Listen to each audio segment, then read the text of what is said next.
So we're going to talk about goals. And this is the thing. A lot of people think they know how to set goals, but they're actually all over the place. And that's why they don't achieve their goals. So the first thing that we did, obviously, was last week, we looked at the big vision. The big vision of everything that you want in your life. Great. Okay. So now this is where we're going to take a look at, you might have heard it before. It's something that's been around for a long time, but SMART goals. Okay, what's a SMART goal? A specific goal, something that is very specific. And then a lot of times we don't really break these things down. So now that we're going to go back to look at your vision board and go, okay, how would, and again, we're not going to worry about the how. We're not going to worry about the how yet. This is where the timelines and all of those things come in later as we're planning this out. And the reason that we do it this way is because we want to take a more realistic look at the goals for timelines after, based on what the first things that we did in your life right now.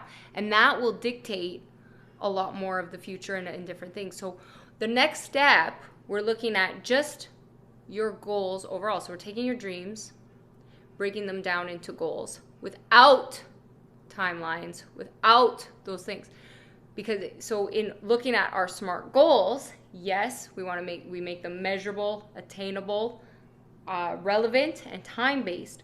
But the first thing we want to do is break down that vision board and going, oh, okay, well, what are those things? So what are those things? What's a goal? I want to, be in a 3-bedroom house on the beach. Okay, well, right, that's what I want. That would be the thing. Okay, so we have the list of the goals. So this is where we're bridging the gap from dream to goal. These are my dreams. These are the things I envision having. And then we can go, okay, in what time frame would that be? And when we're doing it this week in this way, we're looking at the overall of those goals, that this would be a 10-year plan, a 5-year plan, whatever.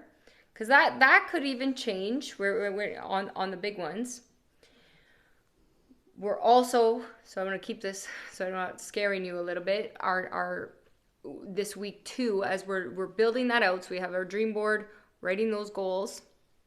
We're going to help you break those ones down into what you can do in 90 days to move you forward. What would be realistic in 90 days? So even though you're in a 90-day program right now on how to find your life's purpose and end self-sabotage, and properly setting you up so you know how to build out goals and dreams and all of those things. So again, if you get lost as we're doing this, we're helping you build out that plan and that success plan. After you're done this program, we have ways that could help you absolutely get to those goals specifically, right? Where this program is to help you go, yeah, this is a possibility. This is what I want to do, and I'm going to get there. That's where a lot can change. So to get you to that vision board is very possible. That's where you might have a gap right now, which is in your thinking. So just in the back of your mind, know it's possible. It's just, right now you just don't have the how. So don't worry so much about that how for those bigger things. So you got your big goals. Okay, you're putting those out there. I want to teach you though, this is where we're building it down. What in 90 days do you want to do that would move you, or then now we're breaking it down just to understand the 90 days to get you to a specific goal. So that's the process. Right now we're teaching you the process of that thinking, because the next steps we go to is more focused goals on how to break down those things, which we have to create habits for.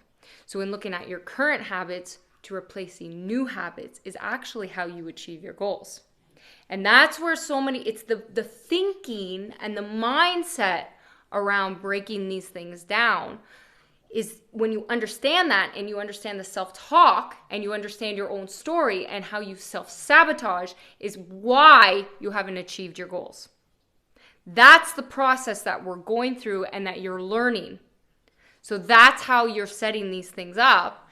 And then later we're building out the really success plan for doing those things. But you have to be creative in your mind and in your process and understanding how these things are broken down and why. So again, the first part of this, so now we're going to re-look at your vision board.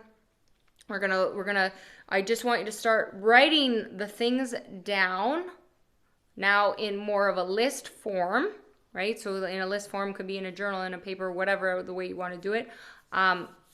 Actually in our sheets, but writing, okay, this is the area that I would want to focus on. Then we get more specific in the next 90 days.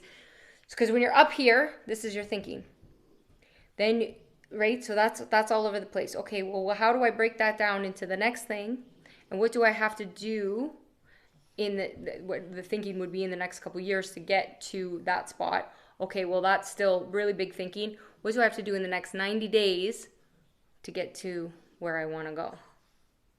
And we have to be realistic with the factors, because a lot of times too we go, oh, I want to be wherever in 90 days, but we're not factoring in the real life scenario and the real adversities that we have. And that's why we did our history, our past, looking at our own mind blocks and all of that first, so that we're setting ourselves up for realistic goals.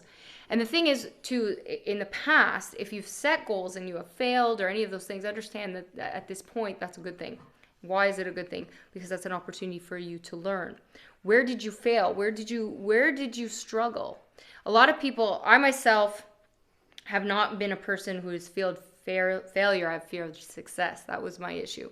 So I know a lot of people who failure, they're so worried about failure. Like my life and my circumstances, I always felt like a failure.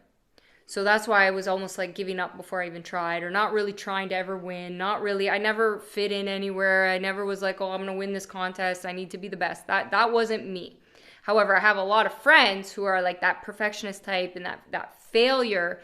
So for me, it was my success, and I would get to the end, almost the end of something, and then I'd like basically quit or throw in the towel or whatever else, because I wasn't like good enough. And I had to get my self-worth up to get over the finish line. That was my issue. So that's what I had to recognize. That was my failures, is going, Candace, you're not getting over that finish line. Why? It was my internal dialogue. And I had to realize, though, that the distractions in my life were real things that I needed to get rid of so I could achieve my success. So that's where the thinking pattern came in and changed. And that's what you need to recognize with your life, and recognize where those things are. So when you have your goals and you're setting them, what are you really trying to accomplish? And what are we going to accomplish in that 90 days? And what areas, so we stay more focused with, realistically, like life is there, but you're going to be challenged. So as soon as you say, this is the goal I'm going to achieve, guess what? The universe is going to come challenge you on that to see how committed you are to yourself. How committed you are to yourself. And trust me, I had every adversity come at me, and then I go past. So it changed for me, honestly, the timelines.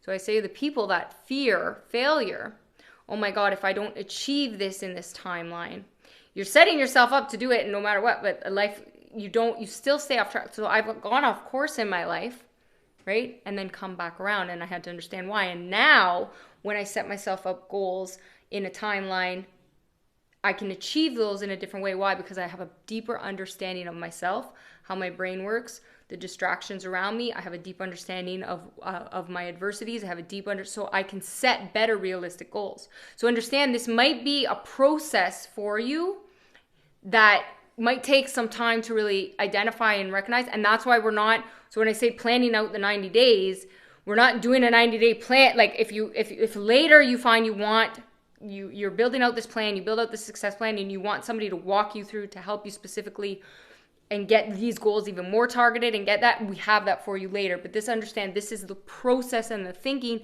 to get you elevated in your mindset so that you can do this with every area of your life. You see the difference? So that we're understanding that.